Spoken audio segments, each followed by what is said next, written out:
Oh, Hey, he hit the button. I, I did. Calling Chris Anderson in The Man Behind the Curtain, the man in front of the I'm in curtain. the beige room in London. You're in the beige. Yeah, It has a name. yeah, it does now. It, And you and you are in Studio C1 there, Chicago. yeah, whatever. I'm in All the right. Chicago studio in the North American headquarters of History Okay. Happy Hour. Thank Welcome everybody to, in case you History weren't happy sure, hour. History History Happy happy Hour. hour. Yeah. Thanks to Stephen Ambrose Historical Tours for helping to bring you this show. Check out the rich offering of military history tours at stephenambrosetours.com. Chris, I have on my iPad here, I have a photo program, and Uh it huh. came up with a summary. It was like, here's overview of your 2024, and here's the picture. It picked it as the cover picture to depict my 2024. And That's doing well. Yeah. I think that's it, man. What more can you say? Yeah. That is 2024.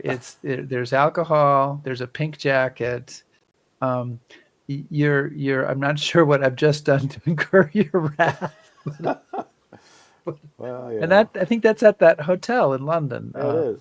Yeah, that was where up before the Normandy, right? right where the tours leave from. Guys, whether you're watching live, watching on replay, or you couldn't see that picture because you're listening on the HHH. Podcast. Yes, we are glad you're here. And today we'll be talking about E Company of the 141st Infantry, the only all Mexican-American unit in World War II, part of the invasion of Italy and the battle for the Rapido River. Did I say it right, or is it Rapido? I think I think we agreed on Rapido or Rapido. No, I Rapido, think it was okay. Rapido. But all right, moving on. All right, it's like Xavier, torpedo. let us know. It's like torpedo. Who's there, Chris? Who's Yeah, well, watching? Xavier's I here. mean, He's are they going to help us leaving pronounce these rapidly at things. this point? Yeah. Gene Templin, Ted Moon, Lalo Alcaraz from Orlando via Los Angeles, Gene Templin from snowy PA. So, who else? And many others. And many others. And the one other thing we should say before we get underway with this show is that we want to thank everybody who supports us on Patreon, Absolutely. especially our top shelf patrons. And you can join this group, and you see Mr. Lorem Ipsum has been taken off, who was there last week. But you can join this group by clicking on patreon.com/history happy hour. If you have too much money and you feel the need to share it, we are here for you. We really are. Give and we give. Yeah, we are there in whatever way we can be. All right, Chris, I think we're ready to go. All right.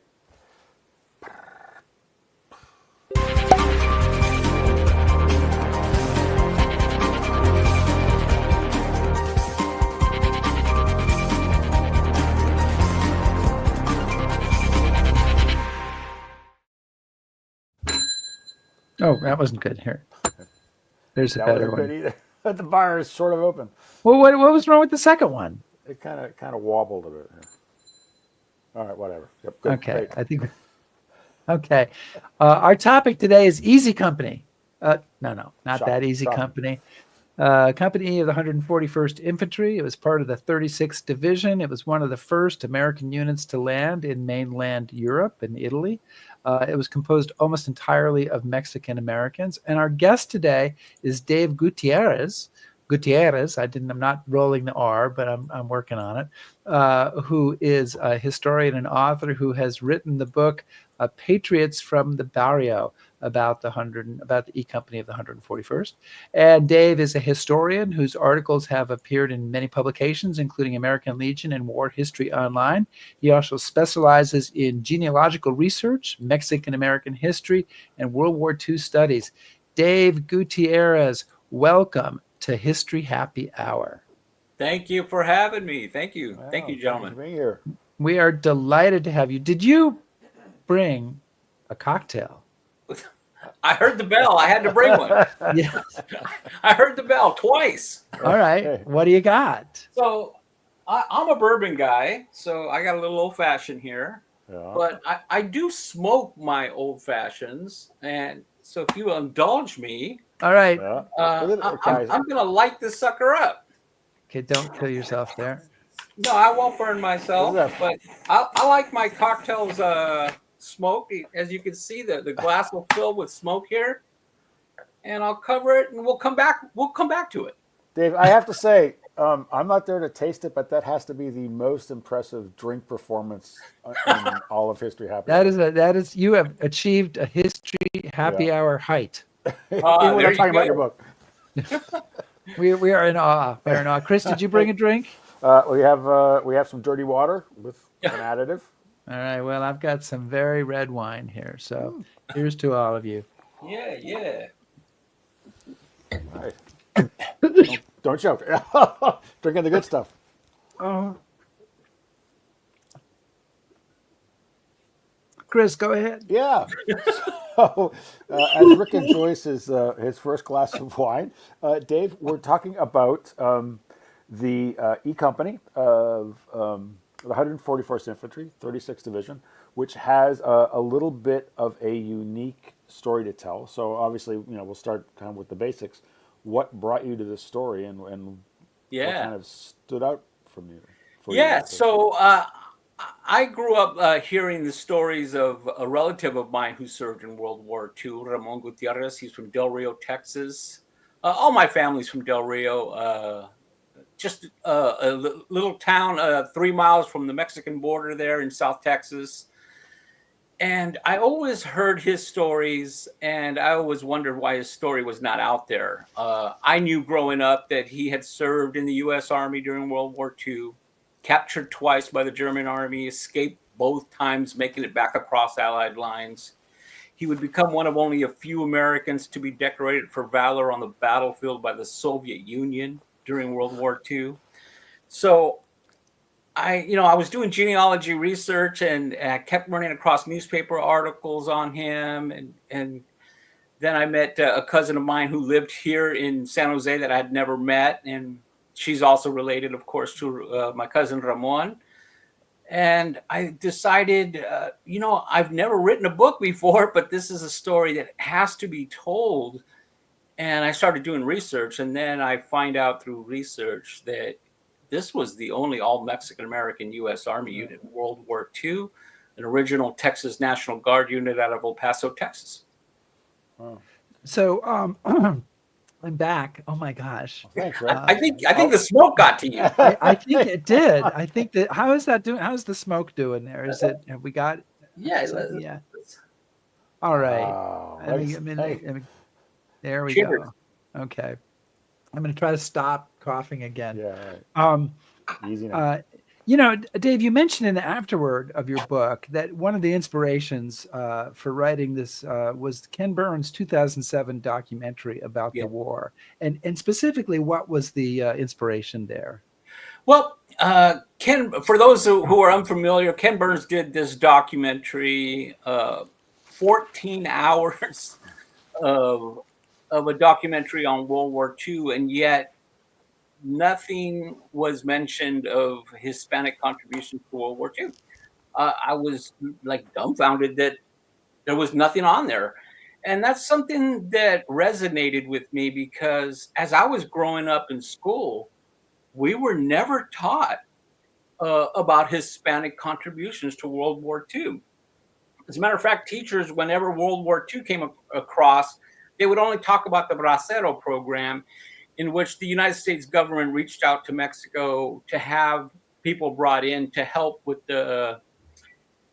in the fields in field work and to picking the fruits and picking America's food on their dinner table and bringing them in for help. And that's about the only time that Hispanics are mentioned in World War II contributions. But we know that 500,000 Hispanics served in World War II, and yet our stories have remained in the shadows of history. And as I was writing this book and getting connected with all these families, I knew I had something very unique in telling this story. And I just hope we get better at recording and documenting our own history. Yeah. So, I mean, I don't want to get too far from the topic of this unit specific history, but just to sort of set the stage a little bit, Dave, could you tell us a little bit about Del Rio and the community there, and sort of the environment that these boys are coming from.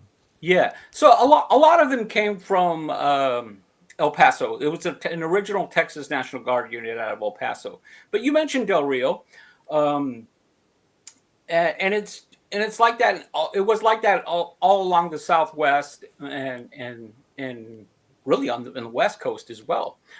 Is the fact that Mexicans weren't allowed to just those of Mexican American descent were not allowed to live in just anywhere in town. They were really segregated in certain areas, what we call barrios, and that's why I named the title of the book "Patriots from the Barrio." So when I say barrio, it's just the neighborhood of the Mexican section of town. As a matter of fact, the 1930, 1940 U.S. Census records would actually list on the top Mexican town or the Mexican part of the town. Um, so really, they were literally on the other side of the tracks, basically, where the barrios were. So these were places where there was no paved roads in that section of town. There was no street lights, and they grew up that way. And when you're talking about World War II veterans, you're talking about people that have lived through the Great Depression. So they had to go through all of this. They were totally segregated, and it was like that in El Paso. El Paso was El Segundo Barrio of El Paso, Texas. And the 36th Division actually had two Texas National Guard units in El Paso. Company H was all Anglo. They were all white. But Company E was completely segregated unit made up of all the men from the barrios of El Paso, Texas. And when the 36th Division was federalized in November of 1940, they actually pulled out Mexican Americans from the other Texas National Guard units and placed them into Company E. They maintained a 100%, every enlisted man of Company E was of Mexican American descent. And they actually pulled out guys from other units from the Dallas area, the Austin, San Antonio area, and they put them in to Company E. So they maintained that until they started taking casualties in Italy. So you write in your book, you say they came from the barrios of Texas and grew up through the Great Depression at a time when the United States government deported Mexican American citizens. They faced discrimination throughout their lives, yet these men served their country proudly when America needed them most. So most of the guys, I imagine, at the time the unit is federalized, are volunteers. They're not drafted. Why were these men willing to volunteer, considering that the American government had engaged in repatriation, was in the Depression, trying to deport people back to Mexico, save those American jobs for real Americans? Why were they willing to say, hey, yeah, I'll join up. I'll join the Army? One of the big reasons why a lot of these men were part of the Texas National Guard, because the Texas National Guard was paying them a whopping $21 a month to be part of this unit. A lot of them really joined the Texas National Guard to supplement their family's income. They were making more money going to doing the National Guard than their parents were working, every day in the fields. So that was really why they really joined the Texas National Guard, and then they find themselves right smack in the middle of World War II. And really, as I mentioned, 500,000 Hispanics served in World War II. They were very patriotic. So, Dave, does this unit have a sense of its identity as Mexican Americans? And the reason I ask is in an earlier show, we had someone on to talk about the Nisei and the Japanese Americans, and they very much were aware of, we are Japanese Americans, right? And so that the unit kind of embraced that identity. Were they got men in Company? Were they like we are Mexican Americans? This is a Mexican company, a Mexican American company, or they just were a company and they just happened to get on with the job? They were just trying to do their job, and it was nothing new to them. They have always been segregated. Yeah, we have to remember that this is a time when they were not allowed in certain restaurants. There was actually signs in restaurants that said no Mexicans or dogs allowed. It was nothing new to them to be segregated in an entire division. So this when they go to after Pearl Harbor, they find themselves at Camp Blanding, Florida. They had taken part of the Carolina maneuvers, and then they found themselves in Massachusetts. I mean, can you imagine a bunch of kids from barrios of Texas in Yankee territory at Camp You mean the Edwards, best part? I mean, come on, it's like the city. God's country. God's country. Just saying. Talking to a couple of New Englanders here, yeah. When they go out to on leave for the first time, these guys are treated like American soldiers. That they weren't used to that, and it was something unique to them. When they were in the Army, did they'd been dealing with a lot of discrimination before they were in the Army? Does that change when they're in the Army? I mean, obviously they're all segregated into one company, but are they finding Unfortunately not. And now when they find themselves in Florida and in Massachusetts, things are a little different. But when they were at Camp Bowie in Brownwood, Texas, nothing had changed. As a matter of fact, there's one story of Gabriel Navarrete. Gabriel Navarrete was he had just been promoted to sergeant. And Gabriel Navarrete gets promoted to sergeant, and he decides, let's go out and celebrate. So they go into town. Well, there's not much to do in Brownwood, Texas in 1941. They find a hamburger joint, so they go into the hamburger joint, and they do not serve them. They said, sorry, we're not going to serve. We don't serve Mexicans here. If you guys want food, go to the back door, and we'll give you food there. They were going to bust up the joint. And Gabriel talked him out of it, and they went back to the base. They go back to the base, and Captain Chapin, who was the commanding officer of Company E, comes out to the hamburger establishment with a full bird colonel in tow. And they asked, why are you not serving these American soldiers? And the owner tells the colonel, well, hey, we don't serve Mexicans. And if you don't like it, you can take your Mexicans and get out of here. Well, the colonel goes back to the base, and he puts out a standing order that no military personnel are going to be able to go into that establishment. If they are, they're going to be court-martialed. Well, that restaurant was losing money very fast in Brownwood, Texas. And they went back to the base. The owner goes back to the base and pleads had a with change them. of heart. Yeah, we're going to go ahead and serve the Mexicans, and then they allowed the military personnel to visit that establishment, but not before they fined them for not allowing the Mexican Americans to visit that establishment. You're talking about Navarrete. If I can do a follow up there, Navarrete. He also faces some discrimination in applying for officer candidate school. Correct. So he's such a good soldier. The officers are saying to him, you should go to officers candidate school. This is while they were training in Brownwood, Texas. So Gabriel Navarrete takes the written test to go to officers candidate school, and he passes the written test. Then he takes the oral test, and he's told after the oral test, they tell him, sorry, Gabriel, we're not going to allow you to go to officers candidate school because you have too much of an accent. That was the reason why he was not allowed to go to officers candidate school. 3 times Gabriel took that test, and 3 times after the oral test, he was denied to go to officers candidate school. And when they land at Salerno, Italy, Gabriel Navarrete is leading the advanced squad when they land at Salerno in September of 1943. He's wounded, goes back to North Africa, and when he returns, it's November of 1943, and they're on Mount Rotundo. And Gabriel Navarrete is commissioned an officer in the United States Army. So Dave, battlefield, he Battlefield. Right. proved himself Not there. until he proved his bravery on the battlefield was this guy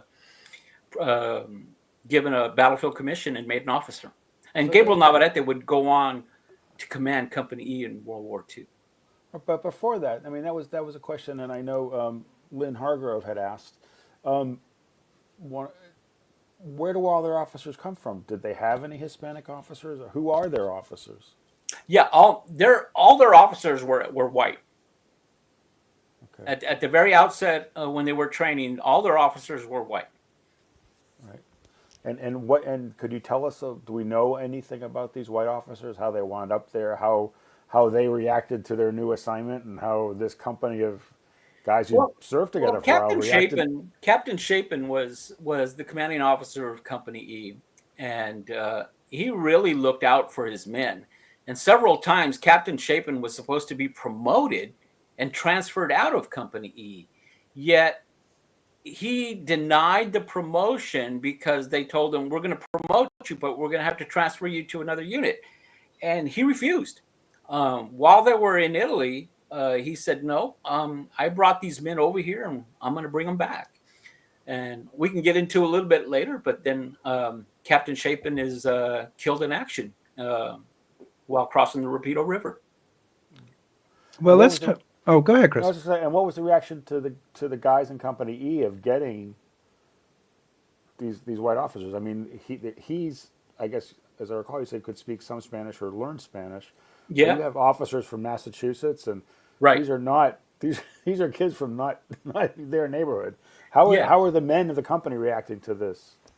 Well, it's nothing new to them. This is something that they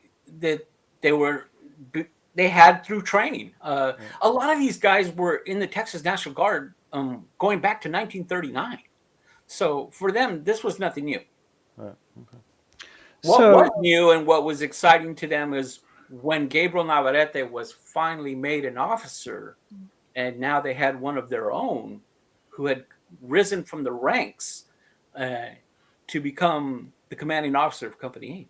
Well, yeah. What did they say to him when he became an officer? What did he hear? Yeah, he got a lot of ribbing, of course, from his guys, but they felt very proud.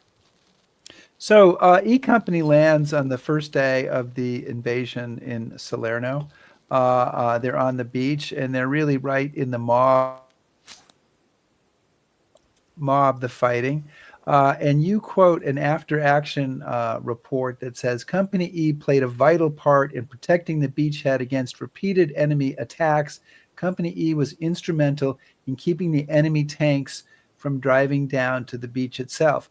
And that sounds so ordered and, very clear. But when I read your description of the fighting that day, it sounds a whole lot more chaotic. Yeah, and chaotic it was. First of all, they did, as they're going towards the beach in the landing crafts, the 36th Division decided not to bomb the beach. They were bombing the peninsula where the Rangers were going to land. And they decided, you know what, we're not going to bomb that area because we don't want to draw people to that area. So they decided not to bomb the beachhead, and they go and land. Well, the Germans had reinforced everything on the beachhead, and they met heavy resistance, including tanks and heavy machine gun fire. Now, Gabriel Navarrete, as we spoke a little bit about, he was leading the advanced squad. My cousin Ramon was part of that squad, and as they land, they're met by 5 enemy tanks and a heavy machine gun that's firing at them. A few of the men are shot. A couple of them are killed right next to my cousin Ramon. And my cousin Ramon would later tell his grandson, I didn't think I was going to live that day. And at this point, I didn't care what happened to me.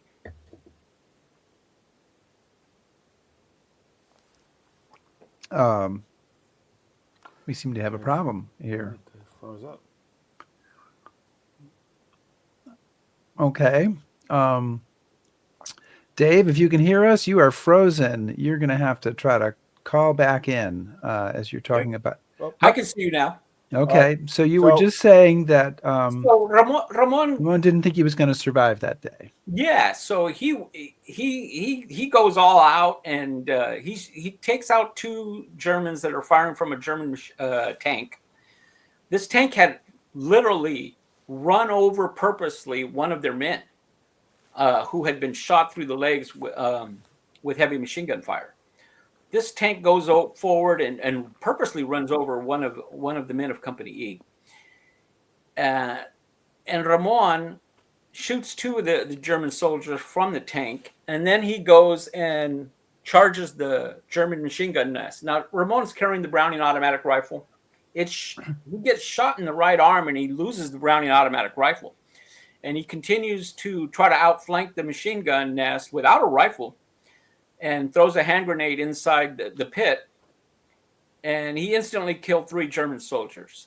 Then Ramon jumped into the foxhole and killed the last German soldier in hand-to-hand combat with a knife.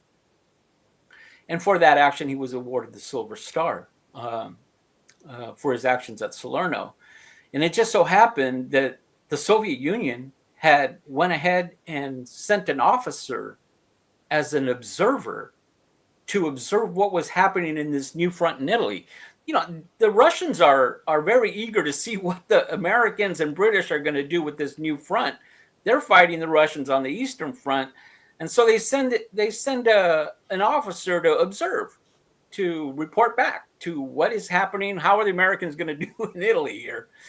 And the officer overhears what my cousin had done, and he would later put in for a medal for my cousin Ramon, and my cousin Ramon would be awarded the Order of Patriotic War, 2nd degree, by the Soviet Union. So Dave, I mean, what was the reaction of other men in the 36th? What was the reaction of other other people in the Army to this Mexican American unit after that landing? Did anything change? Did they start to look at this company differently, or? Really, the Company E had, once they got formed into the All Mexican American Unit, they really stood out when they were in training. They consistently won the regimental rifle marksmanship for the 141st. When the 36th Division actually pulled out veteran soldiers from other units like Austin, Dallas, and San Antonio area, what they were doing was pulling out veterans who had been serving with the Texas National Guard since 1939. Mm-hmm. So you put a bunch of veterans together, they know what they're doing. So they really excelled in training, and then they would go on to excel on the battlefield as well. You know, there was as I was reading the book, there were a couple of cases, and one involved Manny Rivera, of people who are wounded or captured, and their families are told that they're killed. They get the telegram and believe that their son has died. And I mean, I have not heard a lot of that happening. And maybe Chris, maybe you have, but that struck me as just horrifying, and I mean, it must have been devastating. Yeah, absolutely. And you brought up Manny Rivera, who was a machine gunner. He was in the weapons platoon of Company E. Manny was really instrumental during the Salerno battle, also. But Manny, and it's funny, we're gonna talk about Manuel Rivera because it's the 19th of January. It's the actual 81st anniversary of the Rapido River today.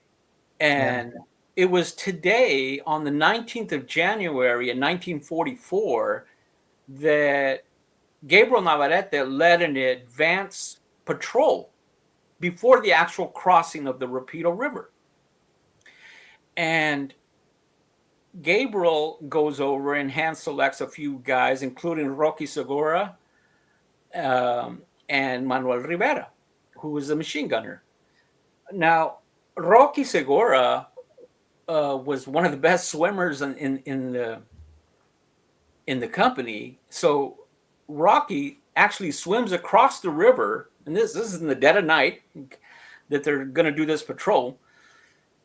And he goes and ties a rope to the other side, and then with the pontoon boat, they went ahead and got across the river. Well, the reason why they're doing this patrol is because Gabriel Navarrete, while he's on Mount Trocchio, is overseeing the other side of the river, and he realizes there's machine gun emplacements on the other side of the river, and they're not anywhere on his intelligence maps. So he goes, if we're going to cross the river, because they had already been given orders to cross the river, we need to know what exactly it is we're gonna run across. So Rocky swims across, ties the rope. They actually get across, and they get almost annihilated on the other side of the river. And they make it back across the river. Some of them make it back. Gabriel's wounded badly. Manny Rivera's wounded badly. And, then they go back and they tell the remaining people on the other side, they said, man, if we try to cross here, we're going to be in big trouble. So Manny gets wounded. A couple of weeks later, a telegram arrives in El Paso, Texas, saying, we're sorry to tell you that, Manny Rivera has been killed in action. 3 days go by before another telegram arrives and say, oops, sorry. Man, he's actually just wounded and Manny's doing fine. And you'll be able to write to him at this hospital or something like that. Yeah, but for 3 days, the family Rivera must have been like Paso, insane Texas, at that point. Yeah, and there was actually newspaper articles that came out in El Paso, Texas, that said Manny Rivera was killed in action. You get to read your own obituary when you come back home. Yeah, so, and that happened to my cousin Ramon as well. So, go ahead. No, I was going to say, since it looms so large in the history of this unit, since it's the anniversary, maybe we should spend some time on this action. So why don't you tell us a little bit about what brings these guys to the Rapido River? What's going on? What are we talking about here? And we'll go from there. Yeah. Let's go ahead and do that. So they land at Salerno in September of 1943. They finally pushed back the Germans, and Salerno was not a cakewalk. I mean, they were almost pushed off the beachhead, and the word Dunkirk was being whispered around during the Salerno invasion. They finally pushed back the Germans north of the Volturno River, and Albert Kesselring, who's the field marshal, the German field marshal who was in charge of all German forces in southern Italy, decides to come up with a plan and make 3 defensive lines in Italy. One he put right north of the Volturno River, and the second line, the Bernhardt line, he would put right in the central mountains of Italy. And the third line he called the Gustav line. He placed right at Monte Cassino using the Rapido River as a main line of defense. Now, Albert Kesselring, his strategy is to try to delay the Allies as much as possible. Meanwhile, around the clock, he was fortifying his defenses at the Gustav line near the Rapido River. Now, after Salerno, the 36, Company E and the 36 was pulled off the lines. They go back into the lines at Mount Rotundo in November, nearly Thanksgiving now, in 1943. They're actually relieving Audie Murphy's unit of the 3rd Division, who was on Mount Rotundo.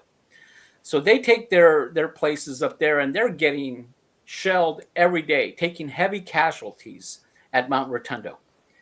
Because Mount Rotundo is a small hill overlooking the valley right across San Pietro. And the problem with that is Mount Rotundo is surrounded by other large hills that the Germans occupy, and they're basically looking right down on them and firing at them artillery every day. In December of 1943, they attack the village of San Pedro, where they take heavy casualties. And many are familiar with John Ford's film that was later filmed on the Battle of San Pedro. And again, the 36th Division would lose a lot of men, and including Company E. And Ramon was wounded there at San Pedro again. So here he is, wounded for the second time at San Pedro. And that was December of 1943. In January of 1944, they find themselves on Mount Trocchio, 1 mile from the Rapido River. Now, the 36th Division is led by General Fred Walker. Fred Walker is a veteran of World War I. And during World War I, Fred Walker was leading the 3rd Division at the Marne River. His 3rd Division during World War I was in a defensive position defending the Marne River and slaughtered a large German force who actually tried to cross an open river. They were nicknamed the Rock of the Marne. General Fred Walker is decorated with the Distinguished Service Cross.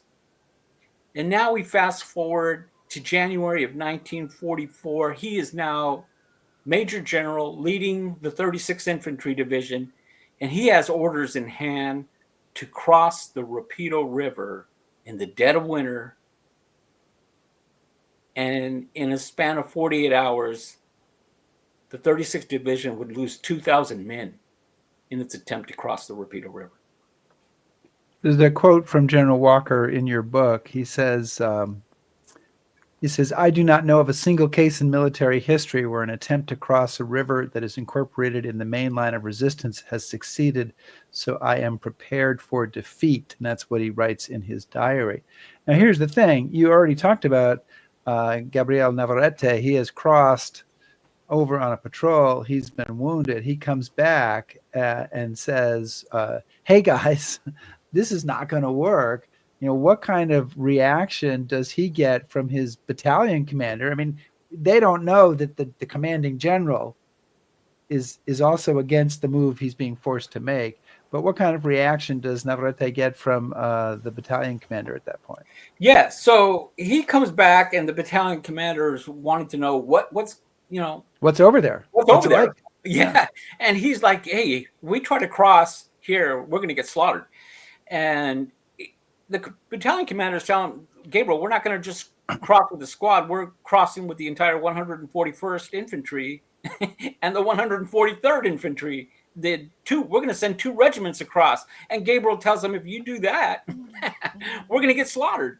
I guess Gabriel knows exactly what they're up against. And yet Fred Walker has orders in hand.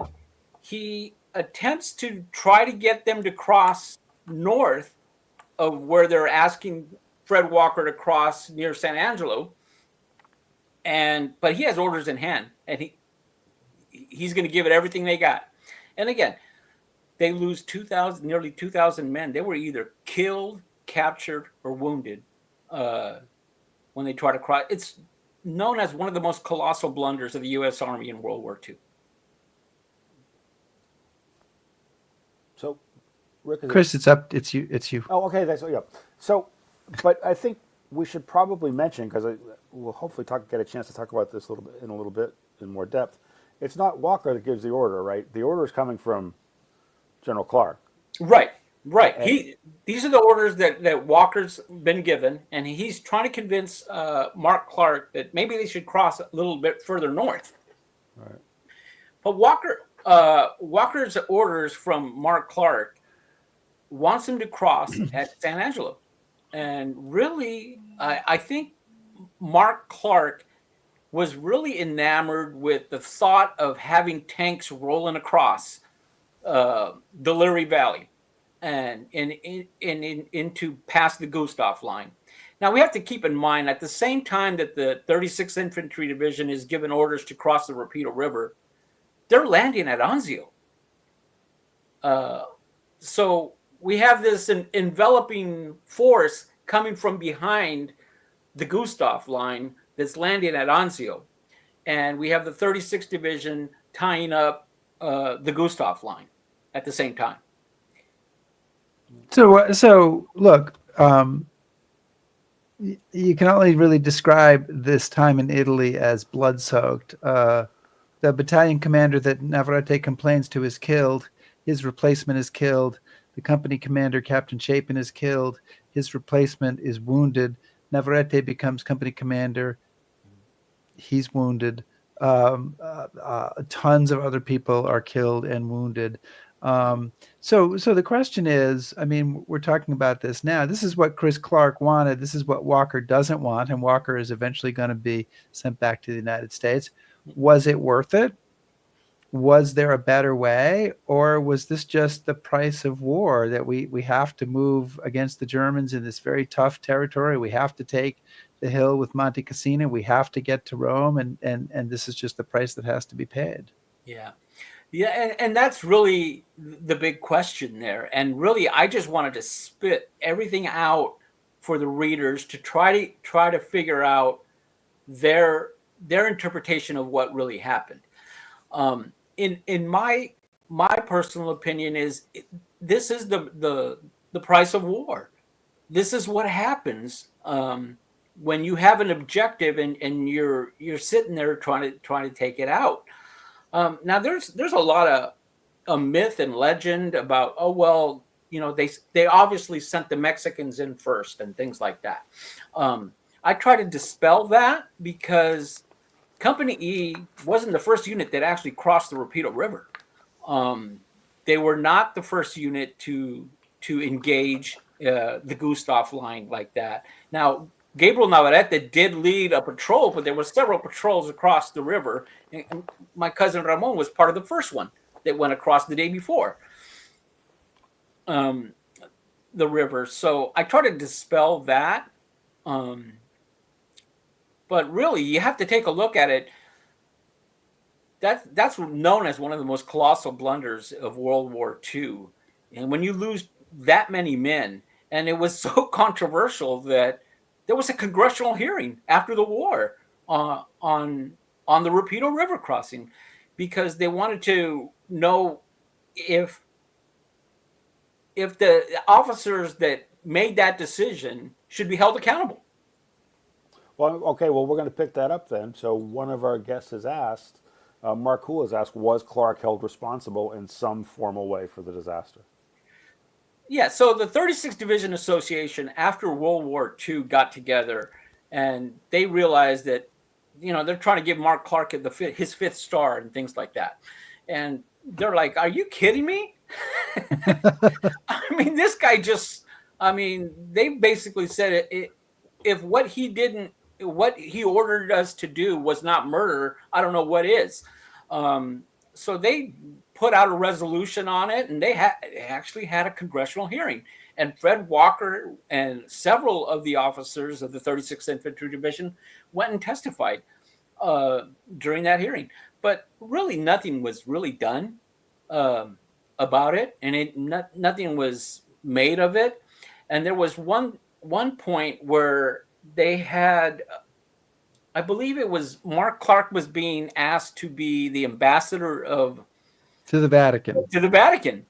And when all the controversy of the 36th Division came up during that, he withdrew his name. So briefly, you know, this is a lot of the guys are killed or captured. I mean, this is completely, Company E is no longer going to be the company it was, and I'm sure it's involved in the rest of the war, but it's a very different group of people. Yeah. As a matter of fact, so they're starting to take casualties at Salerno, Mount Rotondo, San Pietro. They get to the Rapido River, and the 141st and 143rd Infantry regiments are basically wiped out. So Company E crossed with 184 men at the Rapido River. only 27 of them came back. They were either killed, wounded, or captured. So we have this new people coming in, and they were still at Monte Cassino when we actually bombed Monte Cassino, the abbey at Monte Cassino in February of 44. They were still on the line. They were still there until they got brought over to Anzio later. One of the men that crossed the Rapido River was a guy named Morris Crane from Kentucky. He crossed with Alex Carrillo Jr., or Alex Carrillo, I should say, from El Paso, and Santiago Jaramillo. They were all part of the weapons platoon. They were mortarmen. And they get across, and they're captured. And they're sitting there, and they have one German soldier who's guarding them on the German side of the river. Well, Alex Carrillo from El Paso says, man, we're captured. I don't know when is the next time I'm going to eat. He starts opening up a can of sea rations, right? And the German soldier who was there goes, what are you doing? Put that away. And then the German soldier gets shot somehow, and he drops his rifle. Santiago Jaramillo jumps the German soldier, wrestles the machine gun away, or his rifle away from him, and shoots him. And those three men, Santiago Jaramillo, Alex Carrillo, and Morris Crane, after 24 hours would swim back, and they were one of only 27 men to come back. Morris Crane would later go on to be awarded the Medal of Honor in France. He was killed in France. So, Dave, you've talked about these devastating losses, but of course the 36th Division stays in combat. It still has a whole lot of war left. What sort of replacements is E Company getting? Do they stay a Mexican-American unit? Do they keep their identity? Carry the story forward a bit. Yeah, so, and the answer to that was no, they weren't just an all Mexican-American unit. As they're taking casualties in World War II, the U.S. Army is not going to care if you're, only Mexicans going to this. If you're breathing, you're going to company. They're looking for any live bodies, right? So there was none of this segregation piece that was going on with that. And again, we know that Mexican Americans, Hispanic Americans served in all branches of service during World War II. But that's what really made Company E and the 141st very unique, in the fact that they started out that way as an all Mexican American unit. And it was the only such unit in World War II. So as they're moving forward, no, they were no longer an all Mexican American unit. So when the soldiers who were Mexican American came back to the United States after either getting out of the hospital or getting out of German prison camps or just surviving, did they kind of reap the rewards of being GIs who fought in Europe, or did they find themselves basically back in the same old boat, once again harassed by racism and discrimination? Yeah, unfortunately, when they got back, they realized nothing really has changed in Texas. They were still not allowed in bars. They were still not allowed in certain restaurants. Really, it wasn't until Dr. Hector Garcia, who had come from a family of doctors from Mexico. Dr. Hector Garcia from Corpus Christi, Texas, had served as a doctor in the U.S. Army. He comes back and from the Army in World War II, and he realizes that many of the Mexican Americans who had served during World War II don't actually realize that they can, apply for the GI Bill and things like that. So Dr. Hector Garcia forms the GI Forum, which really became a civil rights movement, really, because they got heavily involved in a lot of things. We can credit the GI Forum and Dr. Hector Garcia for having John F. Kennedy elected and winning the state of Texas with that.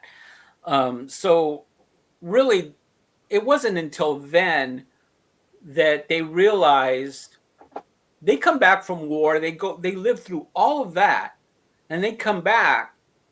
They're no longer going to take the fact that, hey, we can't go into that bar. They were no longer going to take that. So a lot of the mindset changed with a lot of these veterans. Yeah.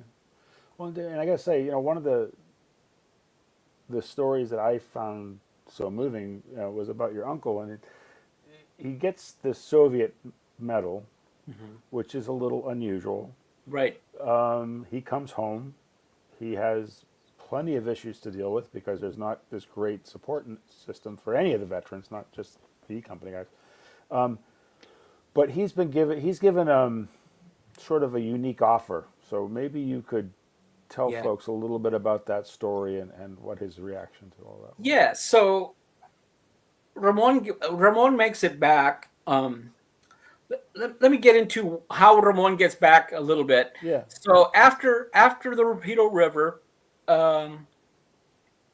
Ramon is actually captured at the Rapido River, and he makes it back. He makes it back across the river. He's one of the 27 men that came back.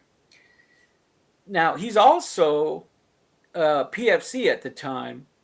He's promoted to sergeant right after the Rapido River. I mean, he's one of only a few men that really has combat experience. So he's made a sergeant. So they get to Anzio, and they're part of the battle at Vellatri. Ramon is now leading an advanced squad, and they get overrun with a German counterattack at the Battle of Vellatri. He's taken prisoner.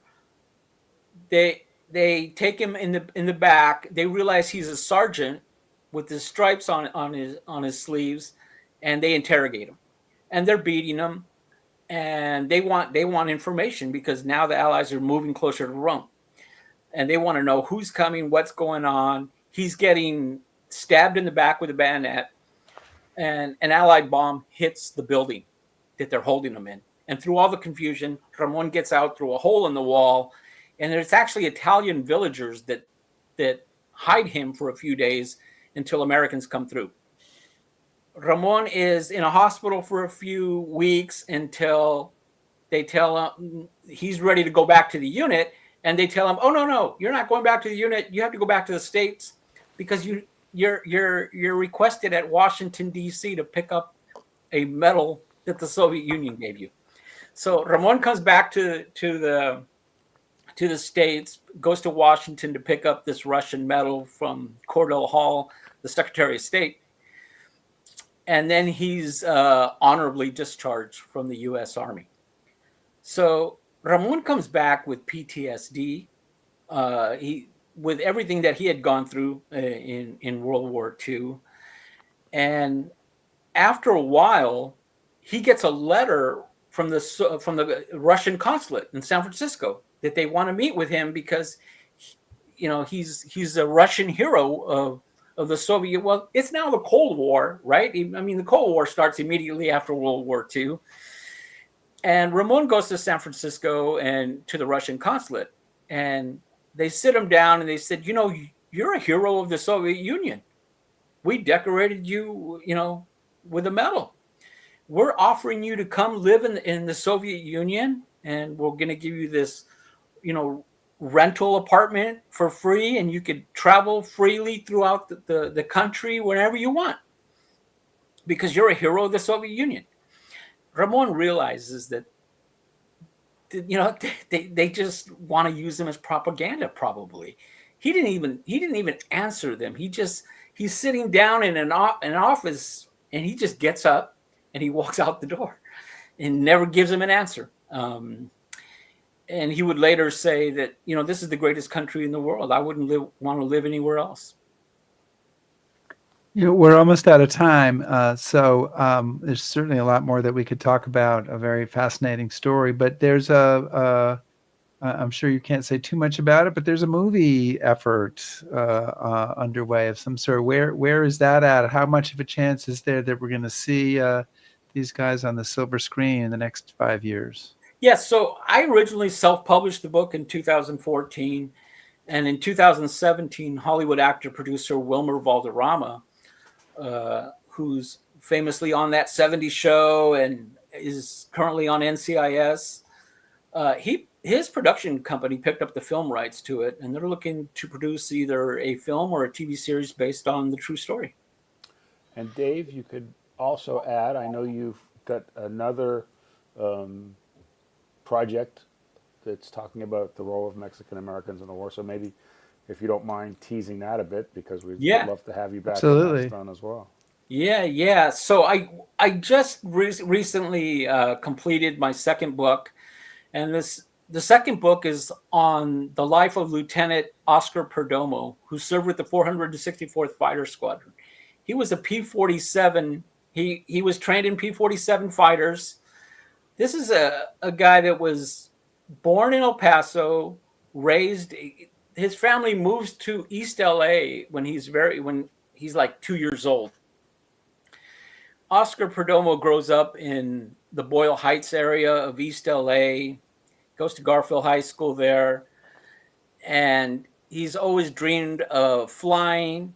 He gets trained in these P-47, and his unit is flying their P-47s out of Lashima.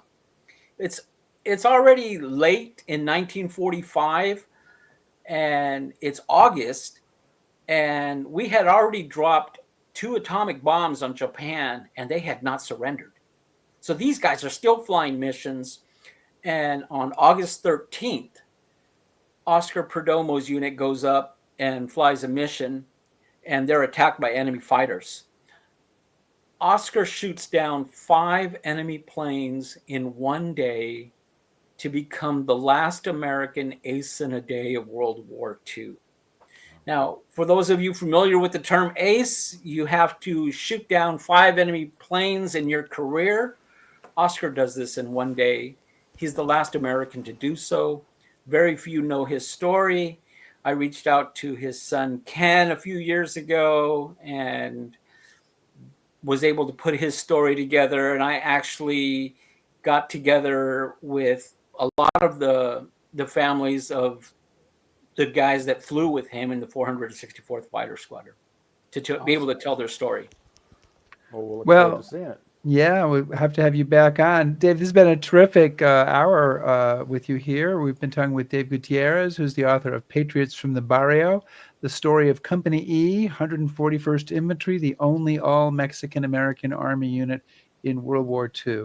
And even though I almost choked on my wine at the beginning, and you lit your drink on fire, Which is, yeah.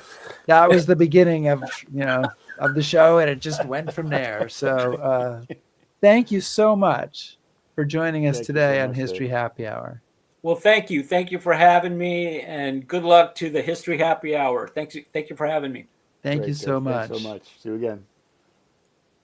And I did survive, but yeah, and you did a nice job, by the way, taking over. The breach there. As I couldn't talk, I think I'm going to live, but but Chris can handle it if I don't. I'm sure you still had 5 more questions you could have brought up. Absolutely. So, very, very interesting story. So next week we'll chat with a military historian. His name is Harry Yeedy. I think I'm saying that correctly.